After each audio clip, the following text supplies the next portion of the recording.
Igreja. Aleluia. Deixa eu só me organizar aqui. Não. Só um pouquinho. Deus abençoe, obrigado pelo privilégio, cada um que está aqui. No seminário passado, levanta a mão quem estava presente. Amém.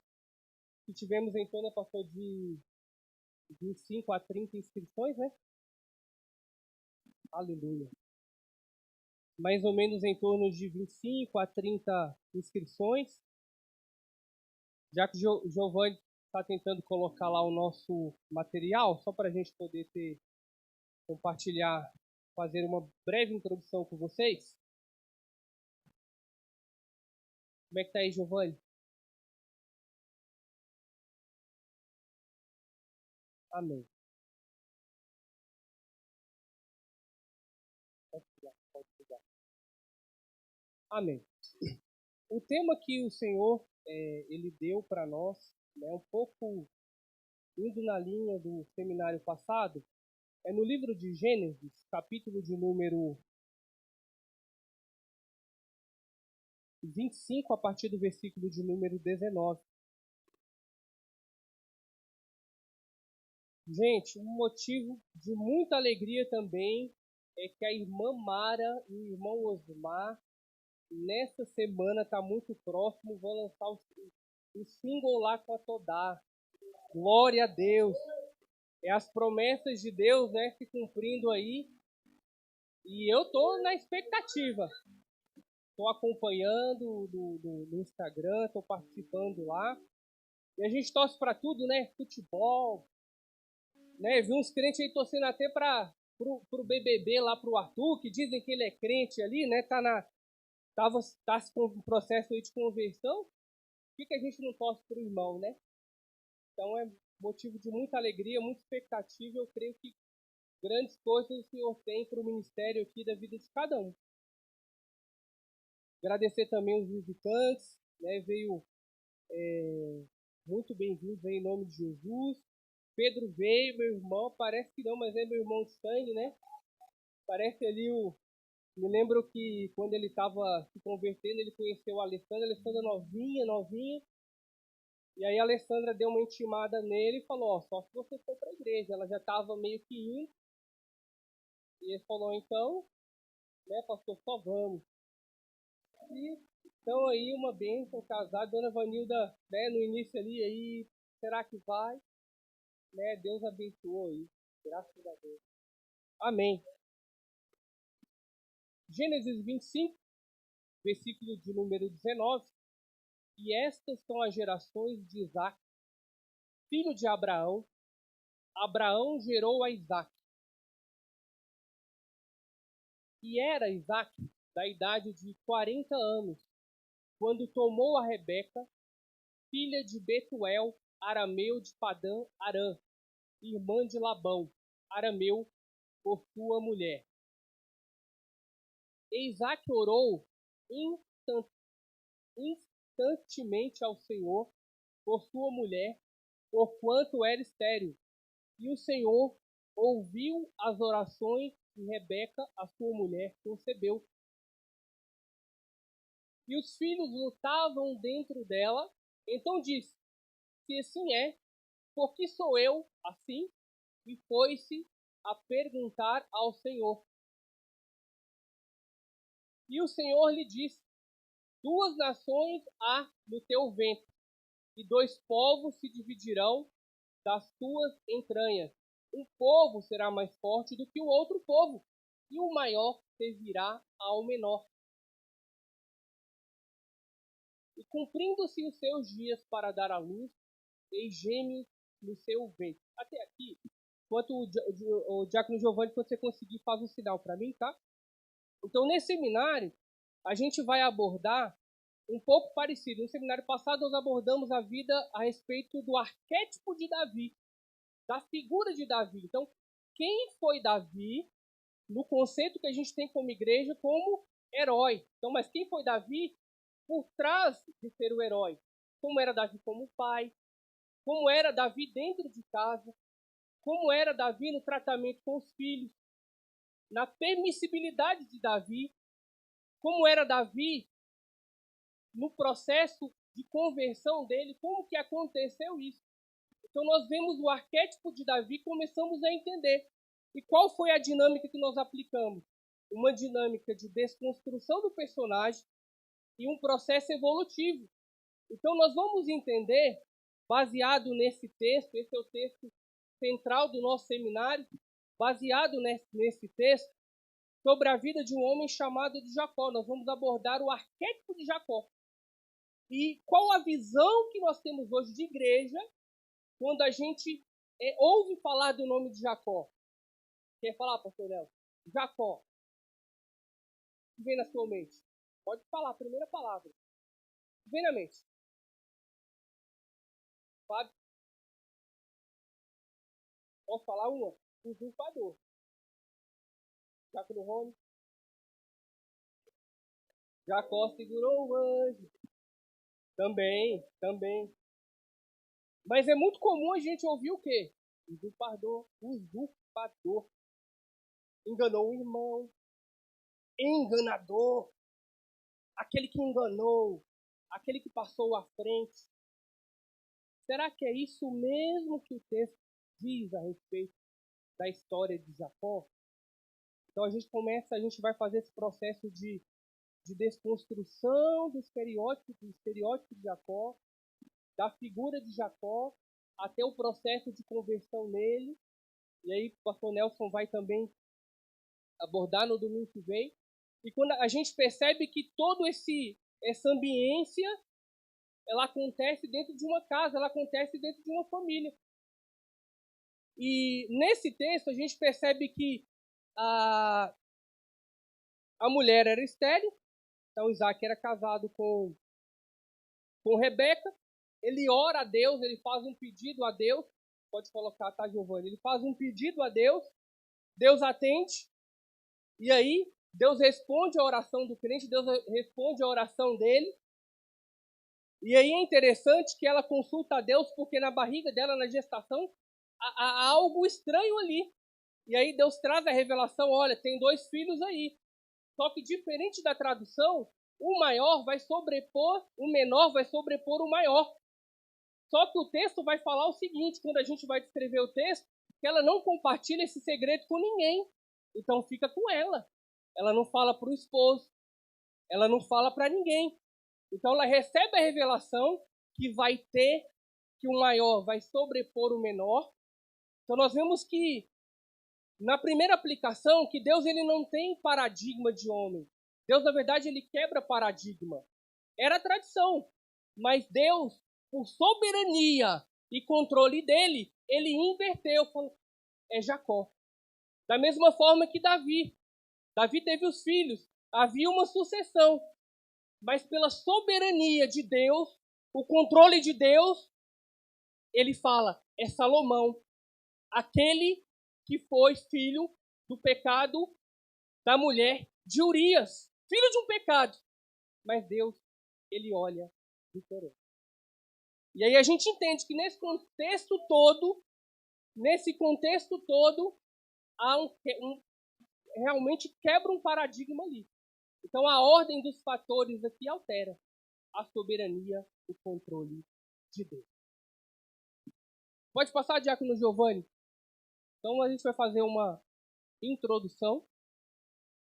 A nossa agenda, a gente vai falar a respeito do início da promessa, a ambiência e a fuga, como que era a ambiência, como que era essa família, como essa família convivia.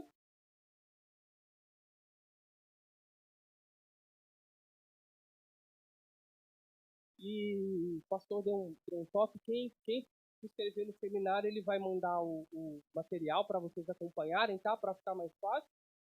E no segundo domingo a gente vai falar sobre a ambiência e a fuga. Então, como que acontecia essa família, qual que era a dinâmica, e a gente vai perceber nos textos, nos comentários, mas nos versículos, que era uma família um pouco conturbada. Será que é só a minha que tem problema? Não, veja aqui. E é engraçado como Deus trata, a Bíblia relata a ambiência, relata problemas, como relatou a respeito de Davi, como relatou o adultério de Davi, como adultou um estupro que Davi permitiu dentro de casa pela sua ausência, como retrata tantos e tantos pecados. Por quê? Eu gosto de afirmar isso, já falei algumas vezes na igreja. Porque a Bíblia não é um livro de moralidade. Ela não trata de moralidade, mas é um livro de redenção. É um livro de resgate. Resgate no sentido de que Jesus Cristo pagou o preço por mim e por você para resgatar do pecado, para comprar. Jesus literalmente comprou, pagou o preço. Aquele que era escravo do pecado, ora, não é mais. Então a Bíblia é cheia de relatos de pecado porque não é um livro de moral.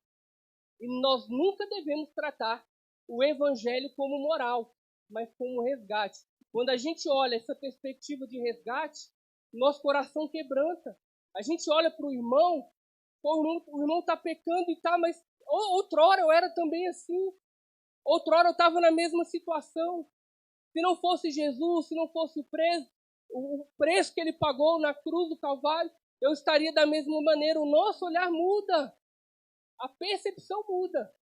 Quando a gente trata por moralidade, é só paulada. É só paulada.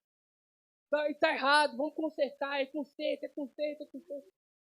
Mas a Bíblia é um livro de redenção, é um livro de resgate. No terceiro domingo, vamos falar sobre confrontando o caráter de Jacó. No quarto domingo, Peniel, face a face com Deus. Entendemos um ciclo aqui, como acontece na minha e na tua vida no processo de conversão. Não é automático, não é instantâneo. A gente continua nesse processo de conversão.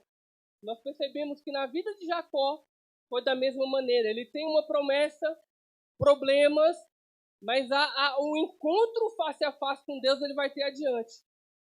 Quando Deus confronta o caráter dele, algo muda. Quando Deus confronta o nosso caráter através da Bíblia Sagrada, a gente vai mudando o nosso comportamento.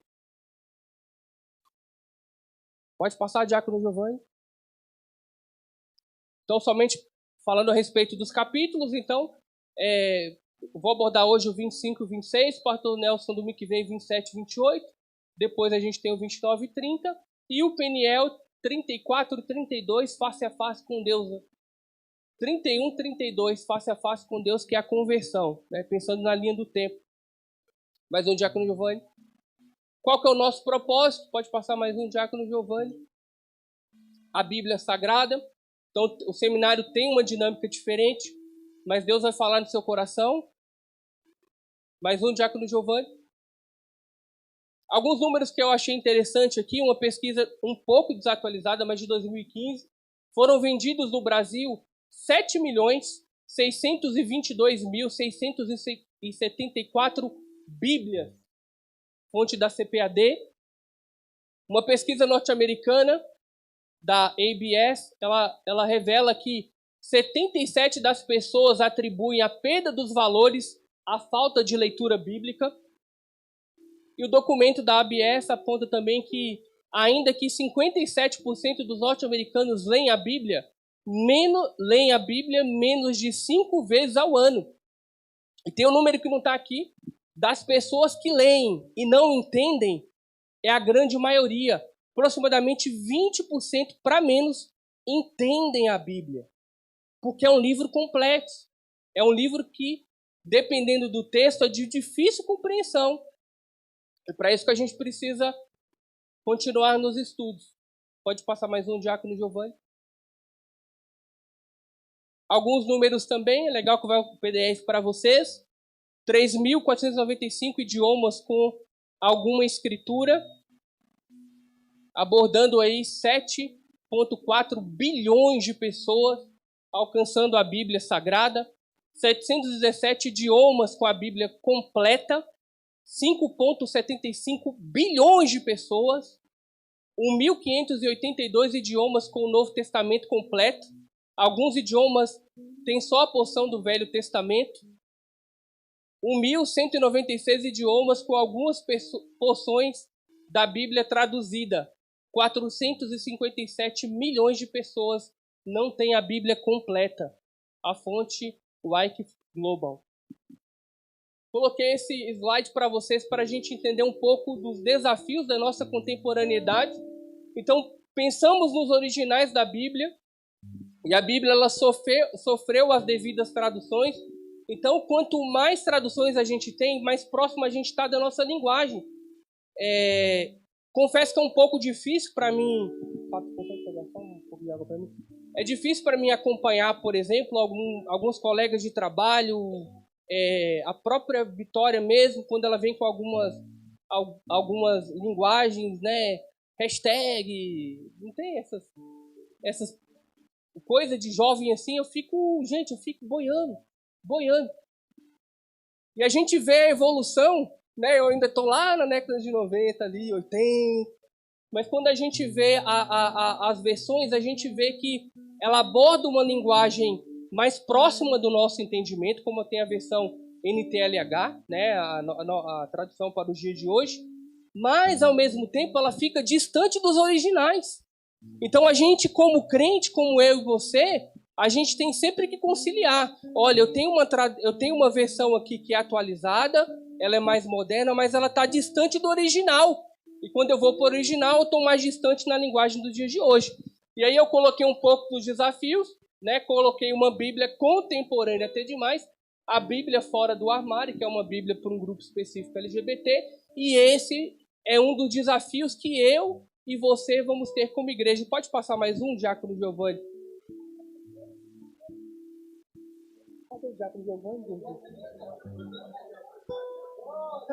Amém, meu Deus do céu. Aleluia.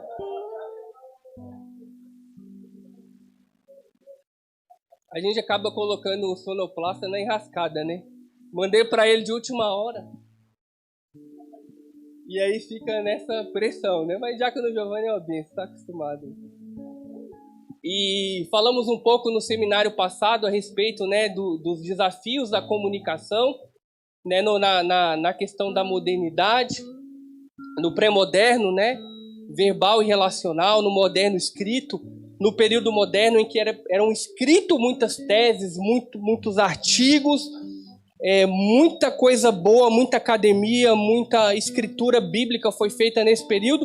E quando a gente vai para a modernidade, que tem o homem perdido também, nos 3 períodos nós totalmente perdidos, a gente tem um desafio que é realmente, né, hoje a gente é muito mais fácil a gente ver um vídeo pela internet, ver um pregador pela internet, ver um comentário bíblico pela internet, ver tudo pela internet do que abrir a Bíblia e ler.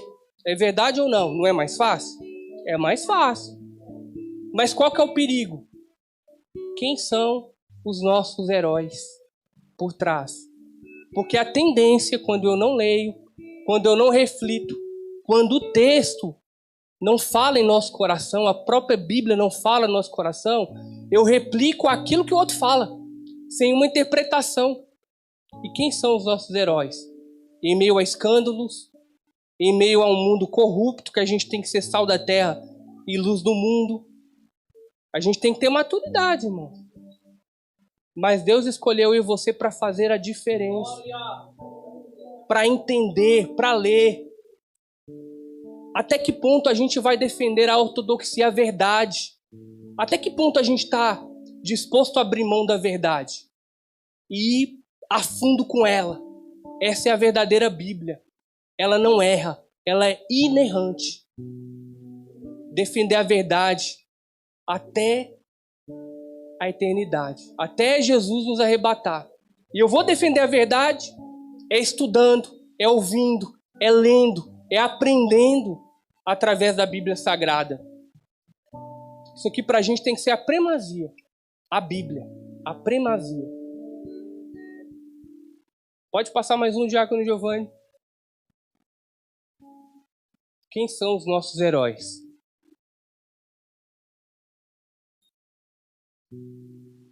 Pode passar mais um. Esse foi repetido. E aí nós vamos falar a respeito de Jacó.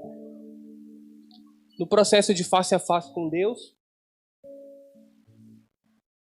Pode mais um, Jacó. E aí, para situar né? A história de Jacó ela é relatada no livro de Gênesis, o primeiro livro da Bíblia, onde o autor é Moisés.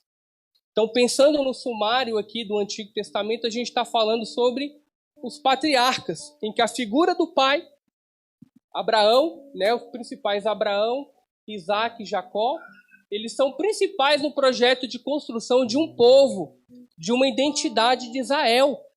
E de Israel, né, daquela questão de guardar a lei, a questão também dos profetas de mediadores da aliança, mediadores da lei, apontando totalmente para Cristo, para que o Messias chegue até nós. Então estamos falando desse período aqui. Mais um, Diácono Giovanni. E aí vamos abordar a respeito das 12 tribos, como que aconteceu essa construção das 12 tribos de Israel, pegando ali de Gênesis, desde Adão e Eva, até chegar até Isaac e Jacó. O local que nós vamos falar é nessa região aqui de Israel, Mesopotâmia, né, naquela terra de Ur dos Caldeus, Egito, Israel. É essa geografia. Travou, Giovanni? Aleluia. E aí, o que eu abordei com vocês, né, enquanto deu uma travada ali, qual que é a primeira palavra que a gente pensa ao ouvir Jacó? O Rony lutou com o anjo. Roubou a primogenitura, teve o nome mudado, casou com Rebeca, enganou o irmão. Mas, sem dúvida nenhuma, usurpador e enganador seriam o que a gente... Uma das primeiras palavras que a gente vê a respeito de Jacó. Pode ir mais um, Deus.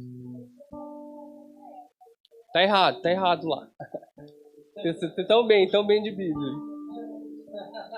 E aí no primeiro texto, a gente vai entender que respondeu-lhe o Senhor para Rebeca: 2 nações há no teu ventre, 2 povos nascidos de ti se dividirão. Um povo será mais forte que o outro, e o mais velho servirá ao mais moço. E ela não comenta com ninguém. E isso vai ser determinante para a gente poder entender toda a história. Ela recebe um segredo ali e fica na dela.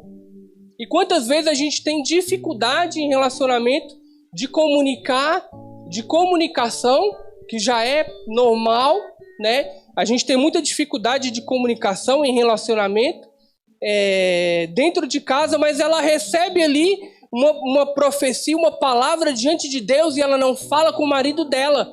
E isso vai causar realmente um impacto muito grande na vida dela. Pode passar mais um, Diácono Giovanni? Segredos perigosos.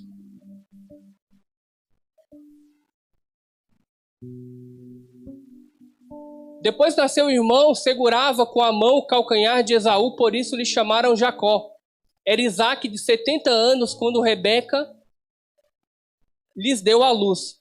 Cresceram os meninos, Esaú saiu perito, caçador, homem de campo. Jacó, porém, pacato, habitava em tendas. Isaac amava Esaú, porque se saboreava de sua caça. Rebeca, porém, amava Jacó. E aí a gente entende, mais uma vez, uma família ali que não se falava muito, cheia de problemas, e aí a gente tem mais um problema inserido na família, que talvez é um pouco diferente, a gente não é tão comum no dia de hoje, mas a questão da preferência. Um preferia mais o filho, a outra preferia mais o outro. E esse segredo, ela ainda não falou para ninguém. Ela preferia ali Jacó. Ela guardou consigo ela foi levando. Pode passar mais um, Diácono Giovanni? Amores desiguais. E tinha Jacó feito um cozinhado quando, esmorecido, veio de campo Esaú e lhe disse: Peço-te, me deixas comer um pouco desse cozinhado vermelho, pois estou esmorecido. Daí chamar-se Edom. Disse Jacó: Vende-me primeiro o teu direito de primogenitura. E ele respondeu: Estou a ponto de morrer. De que me aproveitará o direito de primogenitura? Então disse Jacó: Jura-me primeiro. Ele jurou, e vendendo seu direito de primogenitura a Jacó, deu, pois Jacó a Esaú Deu, pois, Jacó a Esaú pão e o cozinhado de lentilhas. Ele comeu e bebeu, levantou-se e saiu. Assim desprezou Esaú seu direito de primogenitura. É engraçado que a gente começa a ler e entender um pouco a dinâmica de que Jacó teve a sua responsabilidade. Ele pegou o irmão ali no momento de fome, mas Esaú, ele não deu valor à primogenitura. O fato é que para ele tanto fazia. Para ele não era importante. Para Jacó era. E aí, aplicando para você, o que Deus coloca nas suas mãos de importante aqui é a primogenitura que foi negociada. Para ele, tanto fazia. Qual é o dom? Qual é o talento que Deus tem colocado na tua mão? O emprego que Deus tem colocado na tua mão? As promessas que Deus tem colocado na tua mão, mas que de alguma maneira, pela soberania de Deus, ainda não é o tempo. O que a gente tem feito com ela? A gente tem zelado, a gente tem guardado, a gente tem perseverado. Jacó teve a culpa. Sim, sim. Ele aproveitou ali. Mas Esaú, ele desprezou. E algo muito importante. Não despreze aquilo que Deus te deu. Se tá ruim, não é a promessa, faça o teu melhor enquanto não for. Enquanto não for, faça brilhar. Tem um versículo que fala, faça tudo com excelência. Mas não é ainda, mas faça com excelência. Para as pessoas que virem você falar, realmente é diferente ali. Realmente é diferente. Então, peraí, não é bem assim. Então a gente vê o usurpador, o enganador, mais ou menos. Pode mais um, Diácono Giovanni? O desprezo da primogenitura. Perguntando-lhe os homens daquele lugar a respeito de sua mulher, disse: é minha irmã, pois temia dizer é minha mulher, para que se dizia consigo os homens do lugar, não me matem por amor de Rebeca, porque era formosa de aparência. No capítulo de número 26, a gente vê uma dinâmica que houve uma seca aí nos dias de Abraão. Então Abraão ele vai para a terra dos filisteus. Pensando no mapa de Israel, é a mesma terra dos filisteus lá que desafiavam a Davi. Então ele vai para a terra dos filisteus. E aí ele vai com Rebeca, e Rebeca ela era de uma aparência muito formosa. E ele combina ali com ela, olha, vamos combinar aqui que você é minha irmã, porque se as pessoas virem você comigo aqui, vão falar que vão querer te pegar como esposa e vão me matar. Então ele já começa ali uma mentira. E é engraçado que quando nós voltamos um pouco, Abraão voltou para o Egito, estava ali com Sara, Sara era formosa, Sara era bonita, e ele mente, ele combina com ela a mesma mentira, fala que é irmã, né? Os egípcios pegam Sara ali, e acontece por um milagre, por uma intervenção divina de Deus, que a vida de Sara é preservada.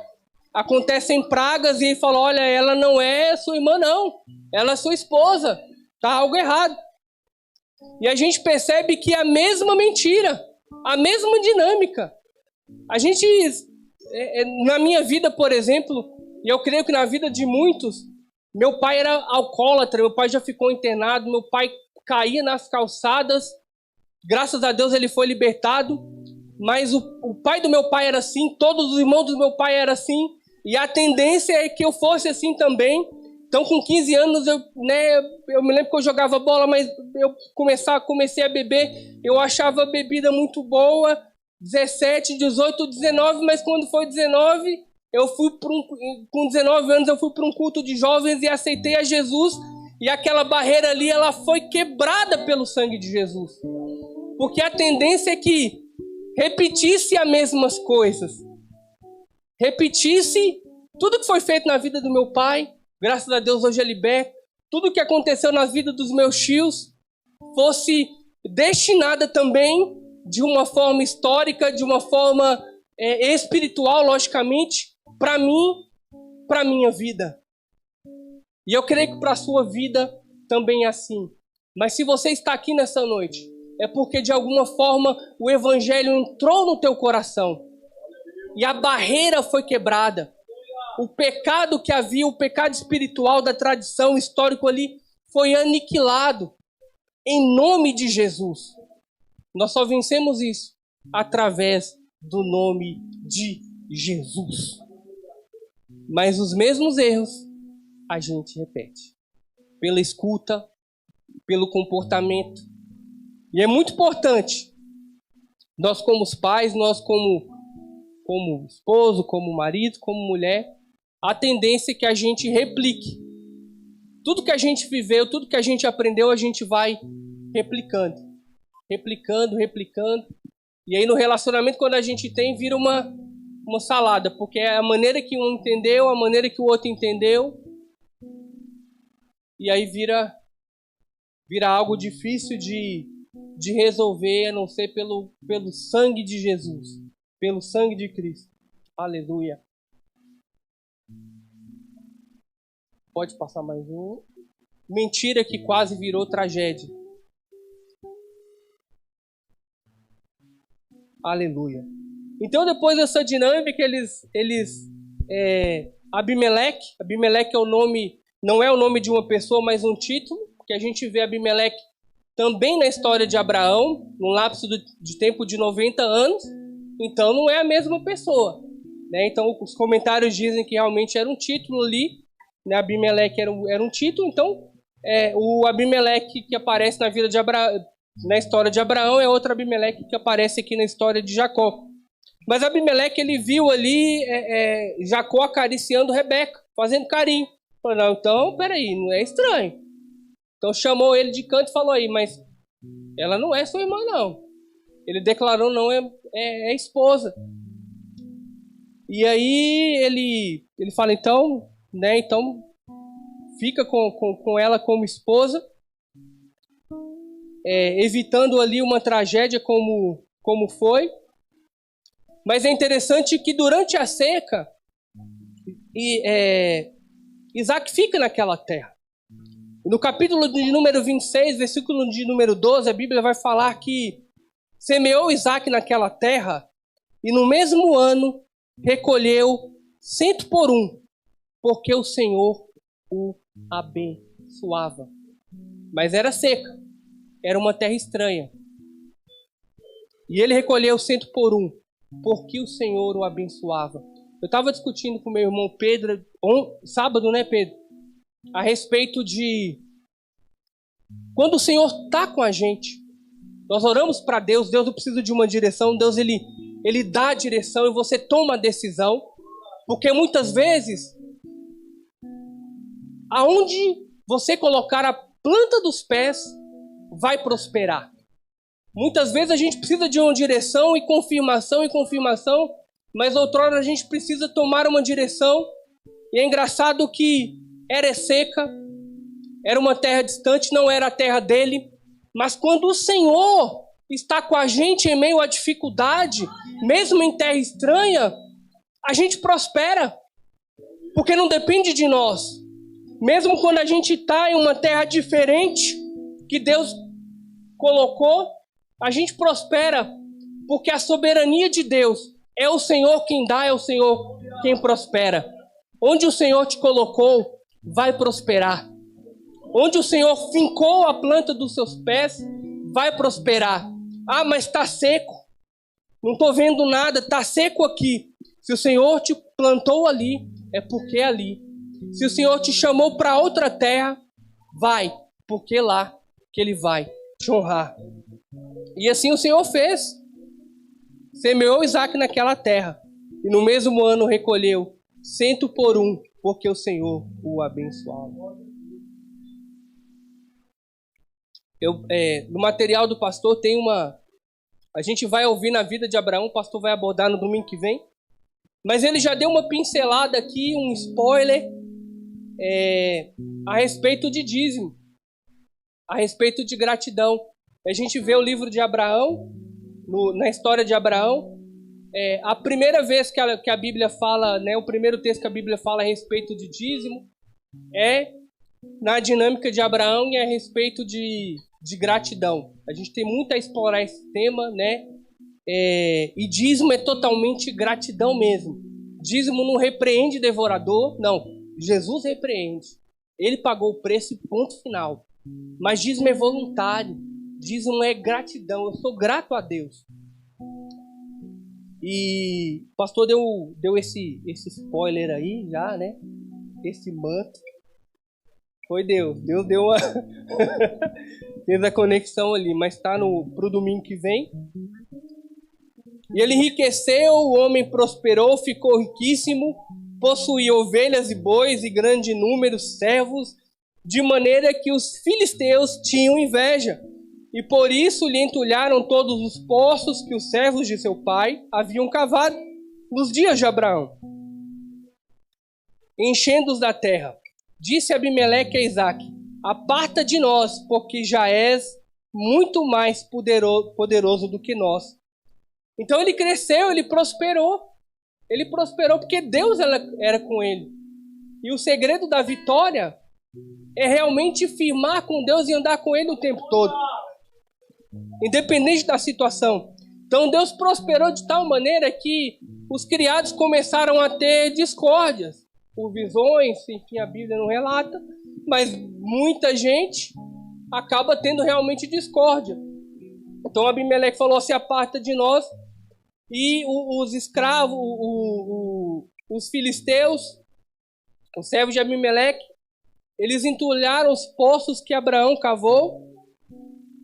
E a gente vai ver no versículo de número 17 até o versículo de número 24, uma dinâmica de que todas as vezes que os servos de Jacó abriam poços para poder achar água, poços que Abraão tinha cavado, que os servos de Abraão tinham cavado, os filisteus vinham e entulhavam para pirraçar, para não ter água.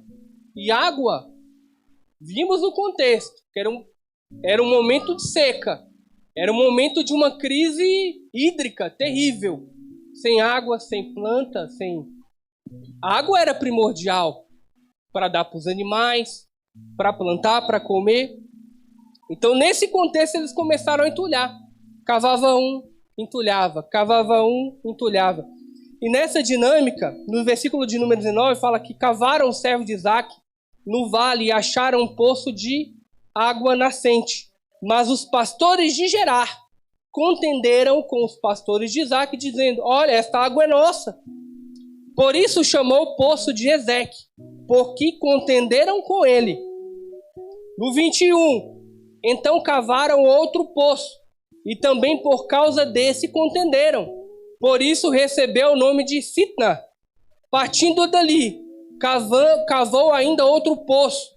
E como por esse não contenderam, chamou Reobote e disse: porque agora nos deu lugar o Senhor e prosperamos na terra. A gente vê uma dinâmica de contenda, mas nós não vemos guerra. Eles cavam, entulham os poços, cavam, entulham os poços, e finalmente um ali prospera. E eles acham água. E na nossa caminhada cristã, nessa dinâmica, muitas vezes, devido à luta, a gente tem a sensação que, quando a gente está chegando próximo da bênção, próximo ali de uma situação,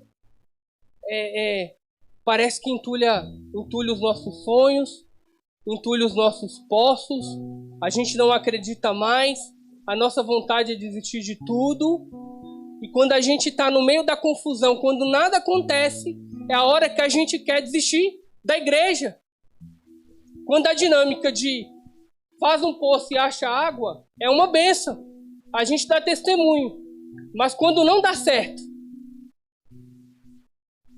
o nosso coração, a nossa alma, olhando a visão local, olhando o sofrimento, a promessa que não chega, a circunstância que está um caos. Deus faz a promessa, Deus vem e usa alguém, olha, tem uma promessa, a promessa ainda é contigo, vai acontecer. Aí você só vê o poço entulhado. E a vontade é o quê? É de sair para fora. Eu vou largar tudo. E é a pura verdade. Porque a nossa visão é limitada. Ou só acontece comigo vontade de desistir? E eu falo. Porque a Bíblia ela deixa claro. Teremos essas reflexões. Seremos desafiados com vontade de desistir, desanimar. Sempre a gente é humano. Mas o segredo é não desistir. É persistir. Porque uma hora a gente vai achar água. Uma hora a promessa vai chegar. E uma hora a situação ela vai ter uma solução. Deus pode abrir uma porta de emprego para você amanhã. Deus pode restaurar o seu filho da droga amanhã. Deus é Deus, irmãos. Deus é soberano. Mas algumas lições que a gente entende aqui no texto, ele cava, o outro vem, entulha, contenda, e ele sai de cena. Então ele vai para outro lugar, então ele foi lá para Reobote, cavou e encontrou água. A persistência é o segredo na caminhada do crente. Porque provas a gente vai ter até Jesus voltar. Até Jesus voltar. Essa vai ser a dinâmica. A gente vai passar por uma prova, Deus vai dar a vitória. Vamos vir aqui, dar o testemunho. Lá na frente, mais uma prova, Deus vai dar a vitória. Mas se você sai, se você desiste, e qual que é o valor que Jesus pagou a cruz do Calvário? É só na hora que acha água? É só na hora que toma água? Irmão, Deus é Deus no momento de crise também. Calabás, turibicai. Deus é Deus no momento de seca também. Ele é soberano. Ele é soberano. Tem hora que ele abre, mas tem hora que ele fecha. E quando ele fecha, ele ainda é Deus. Ele ainda é Deus. Ele não abre, mas ele está no controle. Aleluia. E chamou o Reobote e disse, porque agora nos deu lugar o Senhor. E disse, porque agora nos deu lugar o Senhor. E prosperaremos na terra. Dali subiu para Berseba. Pode passar, viu, Diácono Giovanni?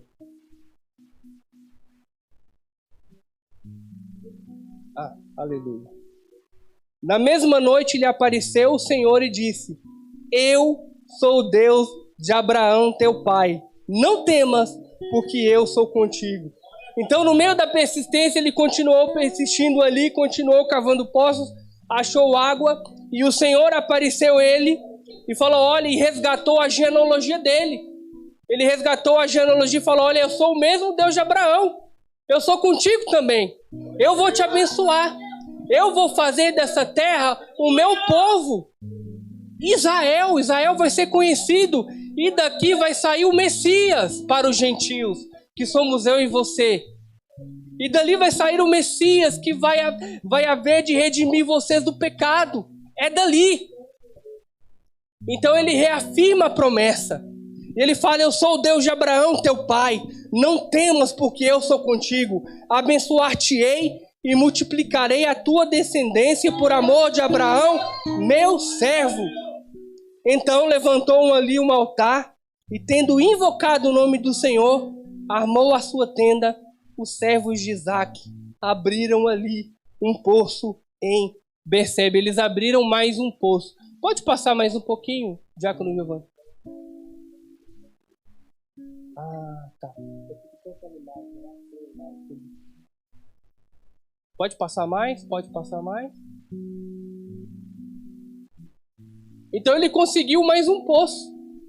Mais um. Aleluia. Então ele conseguiu mais um poço. Aí Deus apareceu, ele furou o poço, Deus apareceu, falou que era com ele. Aí Deus falou, olha, eu tenho uma promessa com você. Ele furou mais um poço. E saiu água de novo. Ele falou, então vai chamar Berseba. E aqui nós temos Beersheba, né? Tem algumas traduções Berseba, mas Beersheba nos dias de hoje.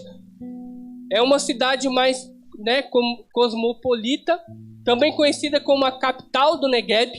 É o centro da 4ª maior área metropolitana de Israel, a 8ª cidade israelense mais populosa, com população de 209.687, e a 2ª maior cidade com área total de 117.500 dunas depois de Jerusalém. Eu vou corrigir para você, tá errado aqui, tá? Mas é uma cidade, olha como que é. Beersheba é bonita dos dias de hoje. Fica próxima à região da Palestina.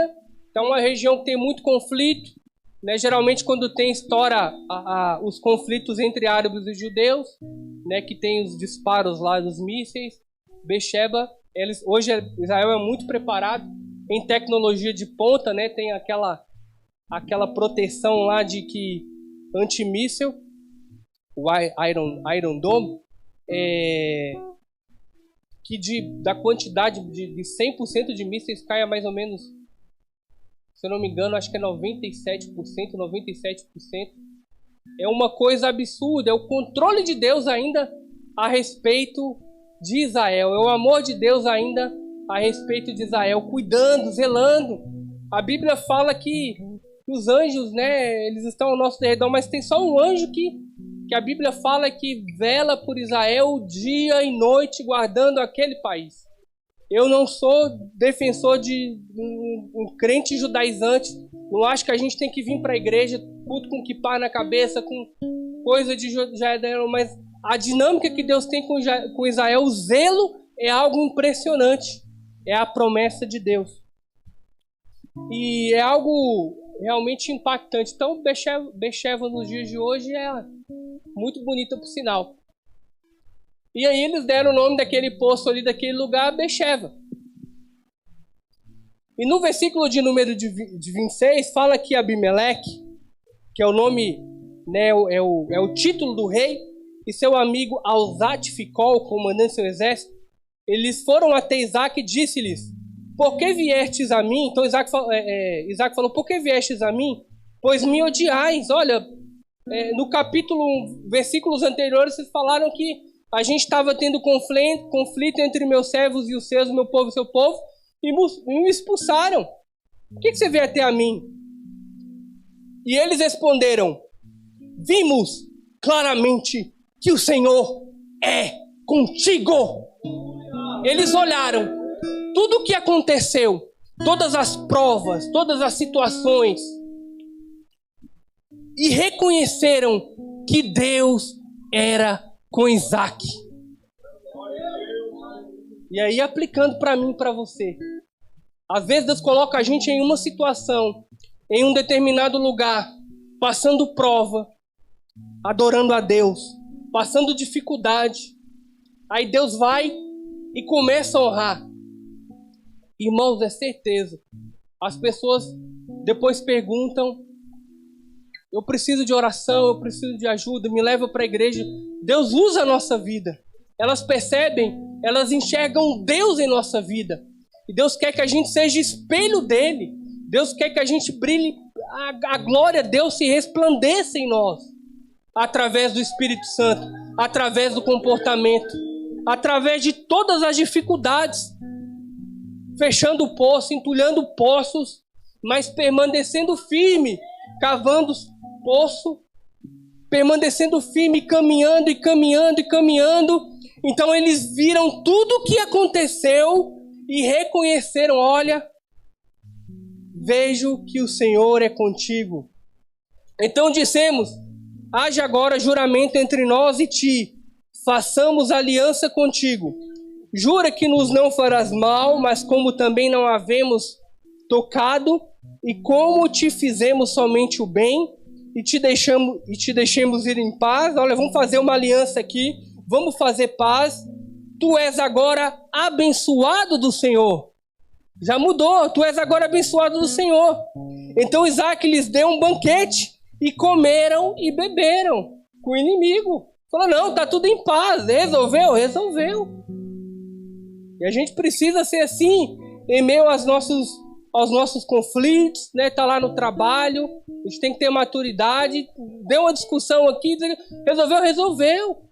Ah, mas, gente, já resolveu, já. O que aconteceu aí? Já era.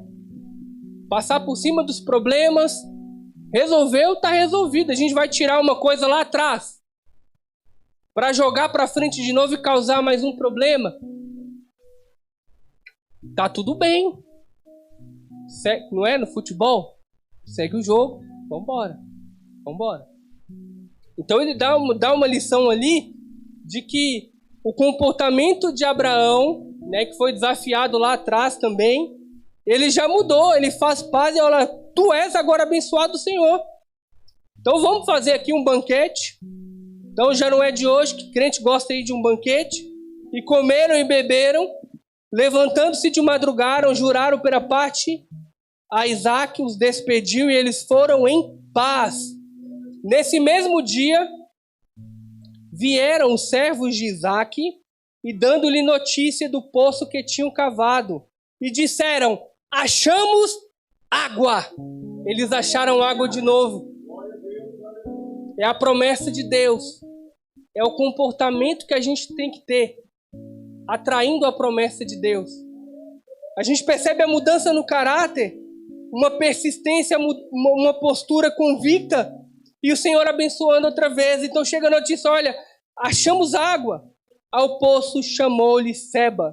Por isso, Beceba é o nome daquela cidade até o dia de hoje. Coloca lá de novo, Diácono Giovanni, para a gente poder fazer a conclusão. Achamos água. Essa aí. Pode passar mais um? Aleluia. Aí já é o segundo dia. Achamos água. Fique firme na promessa de Deus. É um seminário, mas a gente precisa aplicar e Deus ele vai falando no nosso coração. Grave tudo aquilo que o Senhor colocou no seu coração nessa noite. Se você está aqui por alguma maneira, é a soberania de Deus. A gente não tem o controle de quem vai vir ou não. Pode ser que algumas pessoas se programaram para vir e não veio. Mas grave tudo aquilo, coloque no teu coração. Que Deus ele fez uma promessa. Deus ele vai zelar por cumprir a tua promessa. E que por mais que tentem entulhar os seus poços, e poços no sentido de frustrações, de momentos que você está vivendo, de conjuntura que você está vivendo em qualquer área, não abandone o Evangelho. Nós vamos ver na vida de Jacó que ele vai passar por um processo, mas ele manteve no meio desse processo uma direção, um alvo. E todas as vezes que ele passava por um momento de crise, de confusão, ele permanecia, Deus via, se apresentava e Deus resgatava a genealogia. Então Deus falava, olha, eu sou o Deus de Abraão e eu sou o teu Deus também. A promessa continua. E ele permaneceu. Então o segredo, querido, é permanecer nas promessas de Deus.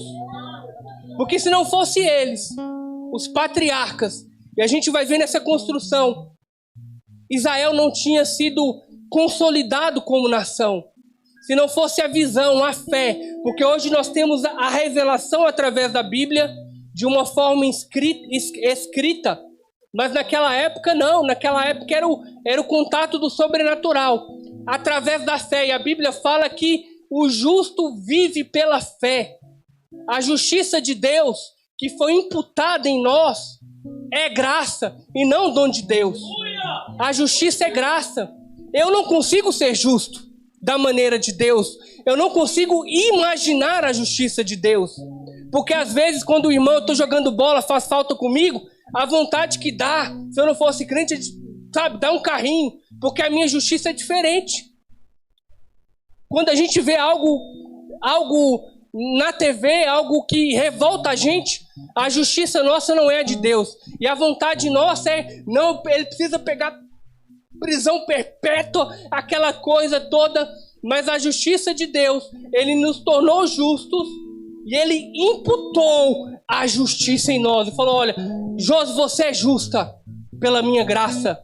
Ah, mas eu tenho pecado. Não, mas o preço que eu paguei na cruz te fez justo.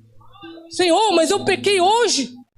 Senhor, eu dei uma escorregada. Não, David, mas eu te fiz justo. Essa escorregada não anula a minha cruz.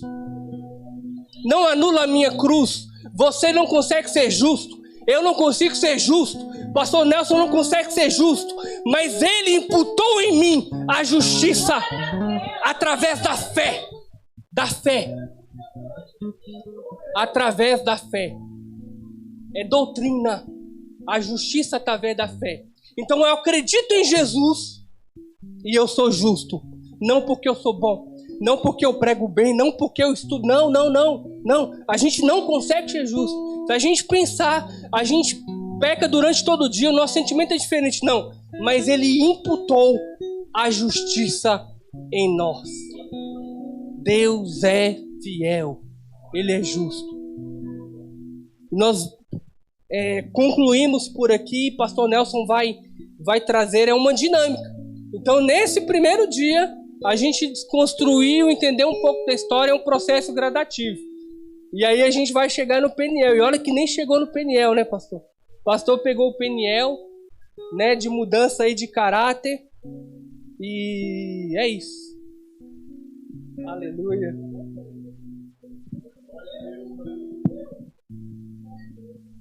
Oh, glória.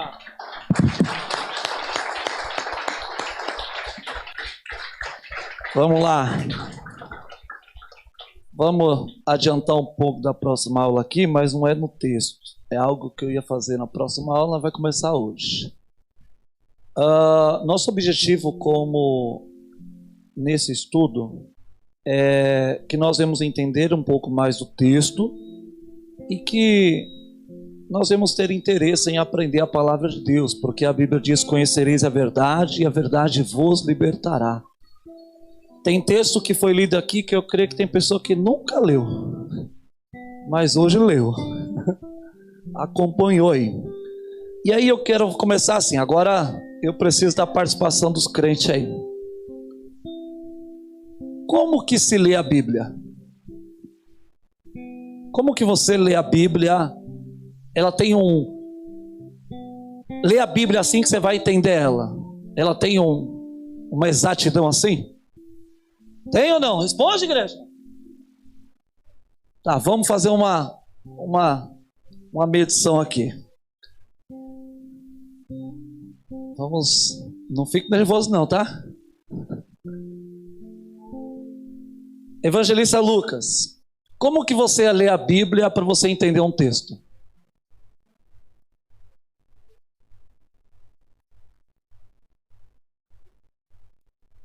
Tá, e aí você busca como para você entender aquele texto?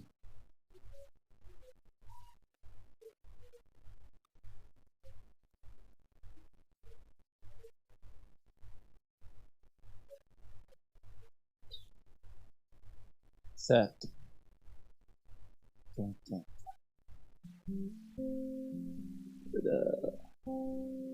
Diácono Rony, como que você faz para ler a Bíblia e entendê-la?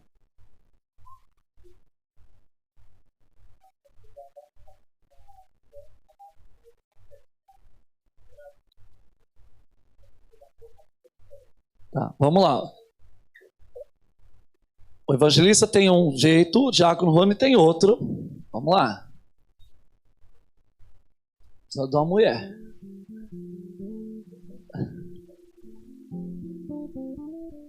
Cris.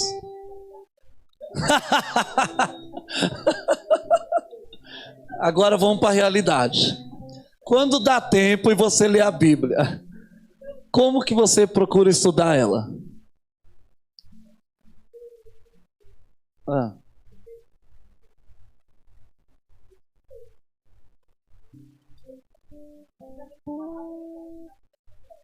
Certo. Então é. 3 pessoas e 3 formas diferentes. Ruth, como que você lê a Bíblia e entende o texto? Do seu jeito, como você faz para ler lá e entender? Fale aí.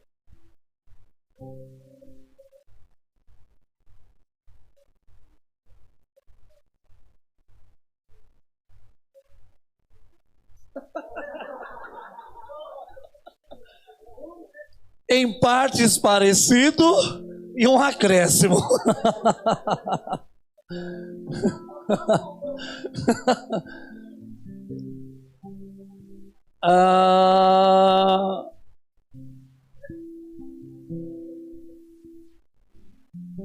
Pedro, pode falar, Pedro. Eita, Jesus. Tá entendendo ainda, Jesus?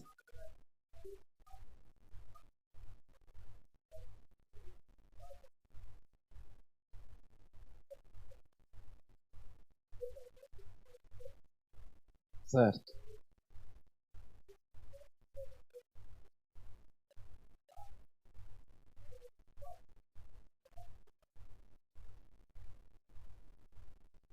As Bíblias que têm estudo, eu creio que na maioria quem tem ela, quando vai pregar, é uma das coisas que acabamos fazendo, certo? Tem mais uma. Vivi, como que você faz para estudar, para pregar? É?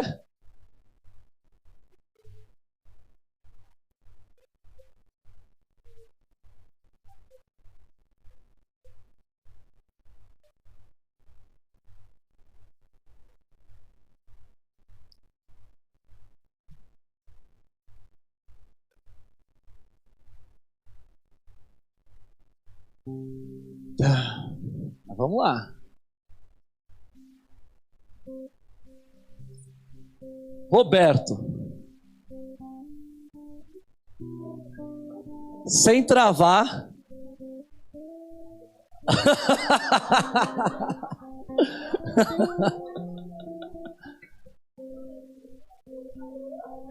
Ficou roxo.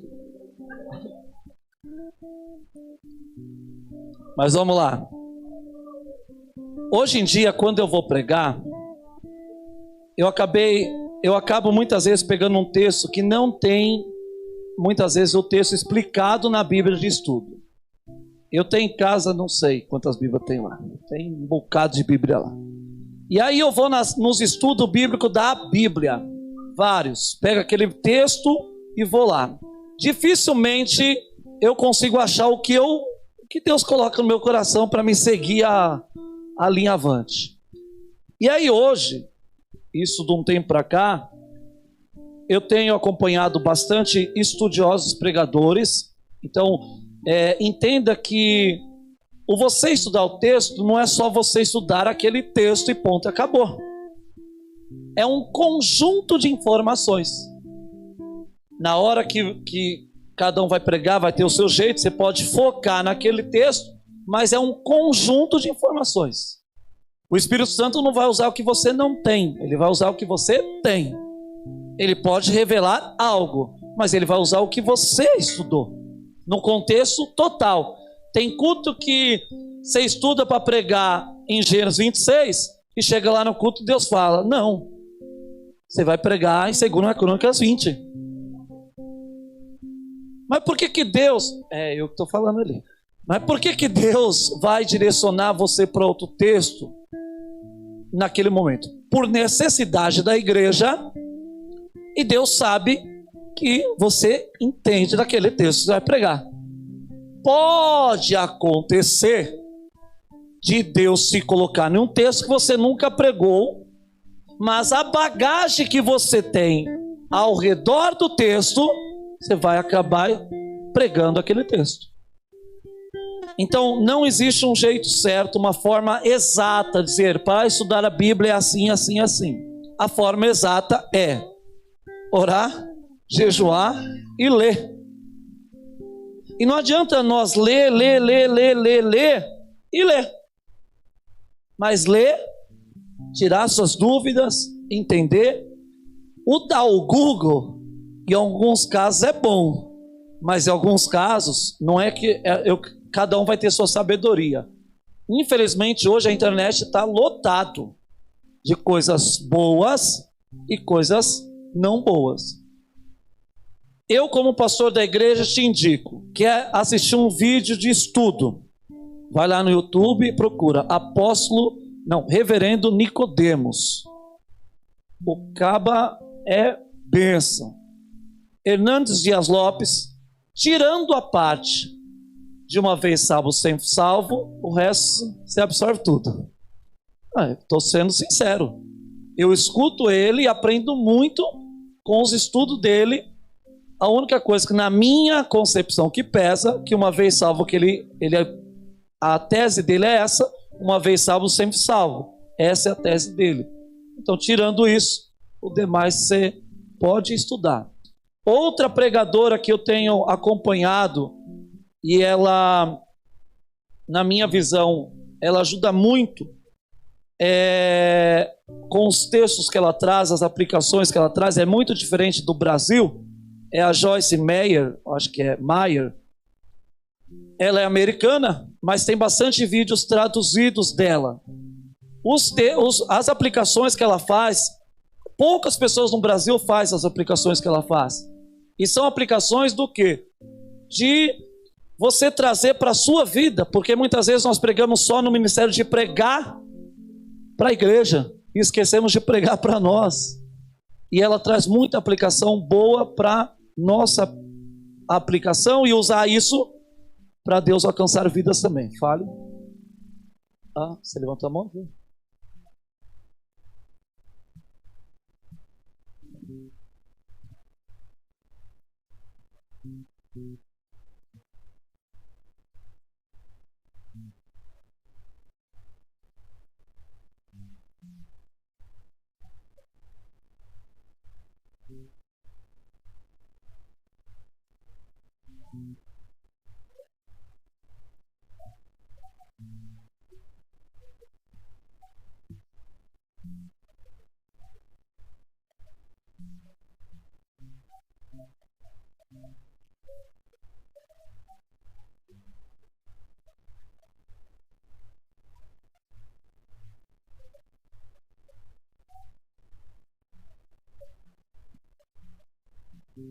A Bíblia, quem vem no estudo bíblico, os irmãos que vêm, sempre eu falo assim, imagine, se coloque naquele tempo. Tente se imaginar naquela época, você naquela época. Como que você agiria? Naquela época, se você fosse Jonas, você cumpriria o que Deus mandou? Ou você correria? Naquela época, se você fosse Pedro, que chegasse para você e dissesse, você é um deles, você diria que era um deles? Porque nós temos que se colocar no texto.